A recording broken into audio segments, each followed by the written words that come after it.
എല്ലാവർക്കും മറ്റൊരു പുതിയ വീഡിയോയിലേക്ക് സ്വാഗതം. It's me Akhil Satish and welcome to Akhil Satish world.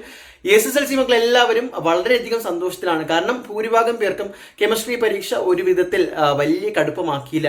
പക്ഷെ ഇതിൻ്റെ ഇടയിൽ ഈ ആദ്യ നിമിഷങ്ങളിൽ ചില കമന്റുകളും കാണാൻ സാധിച്ചു. എനിക്ക് മാത്രമായിരുന്നു ടഫ്, മറ്റുള്ളവർക്ക് എങ്ങനെ ഉണ്ടായിരുന്നു എന്ന ചില കമന്റുകളും. അപ്പോൾ സത്യത്തിൽ ഒരുപാട് പേര് കുഴപ്പമില്ലാതെ കടന്നുപോയി, ഒരു വിധത്തിൽ നന്നായിട്ട് എഴുതാൻ പറ്റി, കെമിസ്ട്രി എക്സാം തൂക്കി, പ്രഡിക്റ്റബിൾ ആയിട്ടുള്ള ക്വസ്റ്റ്യൻസ് വന്നു എന്ന് പറയുമ്പോൾ വേറെ കുറച്ച് പേര് സത്യത്തിൽ ഒരുവിധം ടഫായിരുന്നു എന്ന തരത്തിലും പ്രതികരിക്കുന്നുണ്ട്. അതുകൊണ്ട് തന്നെ ഈ വീഡിയോ കാണുന്ന നിങ്ങളുടെ അഭിപ്രായം തീർച്ചയായിട്ടും കമന്റ് ബോക്സിൽ രേഖപ്പെടുത്തുക. കാരണം അത് എളുപ്പമാണ് എന്നാണെങ്കിൽ പലർക്കും അതൊരു ആശ്വാസമായിരിക്കും. അതുപോലെ തന്നെ എങ്ങനെയുണ്ടായിരുന്നു വളരെ ജെന്യുവനായിട്ട് പറയാം.